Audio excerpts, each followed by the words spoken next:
Consequences. Consequences in Nazareth. When you reject the Son of God, especially when he's standing right in front of you, things are going to happen, aren't they? And there are consequences. So this morning we're going to continue with the passage that we started looking at last week. And then next week we will track the story after the events in Nazareth. So we read how Jesus began his ministry after his baptism and temptation in the wilderness. And Luke tells us that Jesus went out teaching in the power of the Holy Spirit in the towns and villages all around the Galilee region. And Luke also tells us that Jesus was welcome wherever he went. And when he preached, there were miraculous signs that followed on from his preaching. That is until he came to Nazareth, his own hometown. He read a short passage based on Isaiah 61, 1 and 2.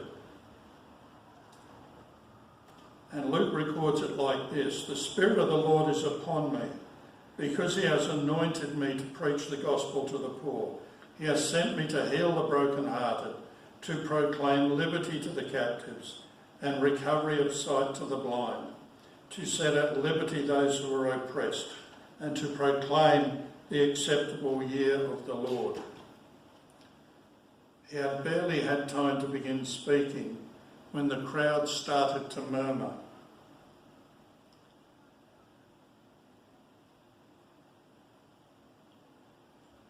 Matthew records, "Where did this man get this wisdom and these mighty works? Is this not the carpenter's son? Is not his mother called Mary, and his brothers James, Joseph, Simon and Judas? And his sisters, are they not with us? When then did this man get all these things?" So they were offended at him. But Jesus said to them,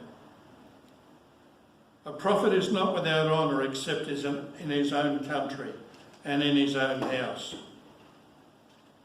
And now he did not do many mighty works there because of their unbelief.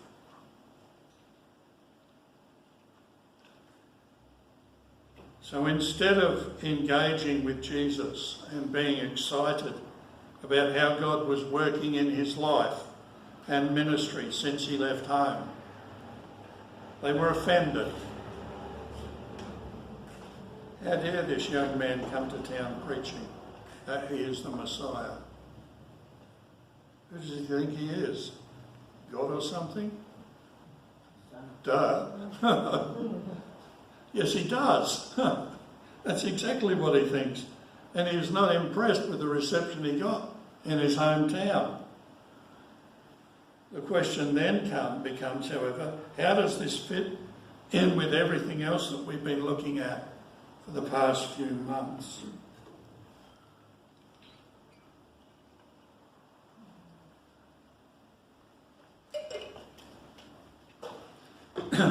You might remember how Jesus reacted to those who either hated him or didn't want to know about the real meaning of his parables of the kingdom.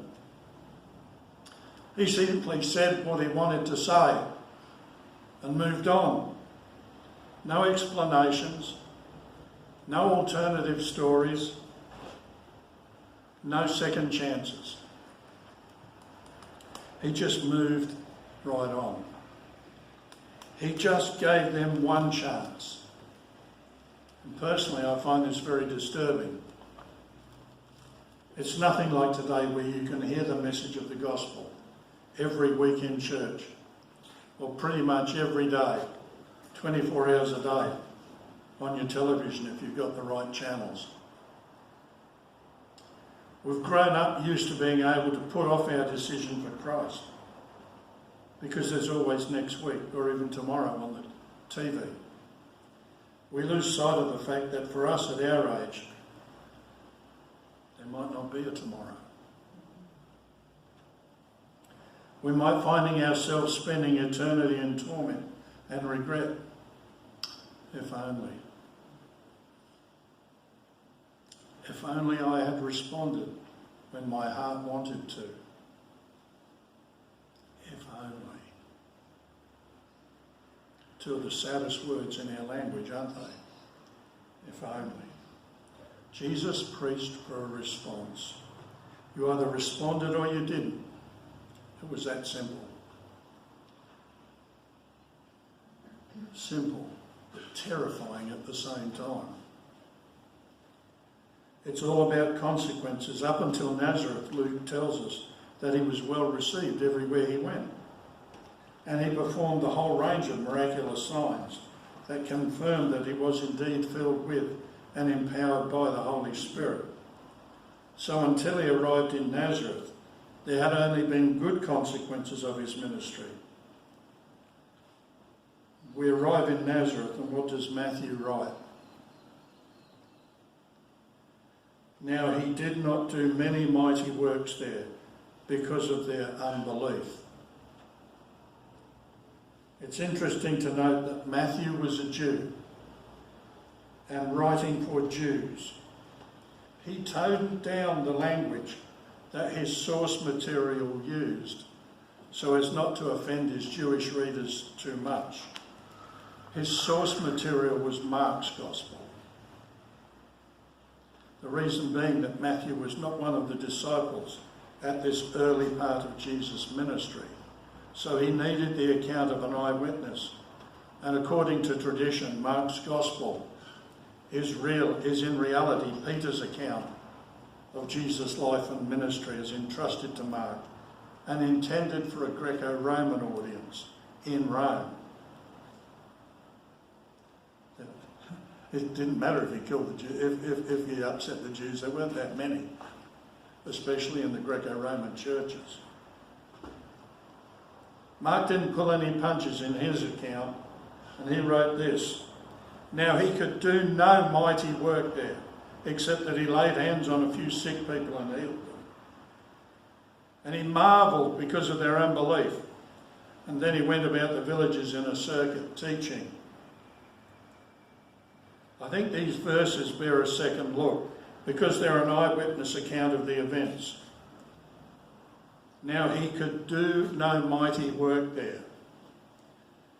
Matthew says he did no mighty work there, but Mark, using Peter's account, says now he could do no mighty work there. Now have a think about this. What was it that stopped the Son of God himself from doing mighty works of God? We read a little later that Jesus marvelled because of their unbelief. Can you imagine that?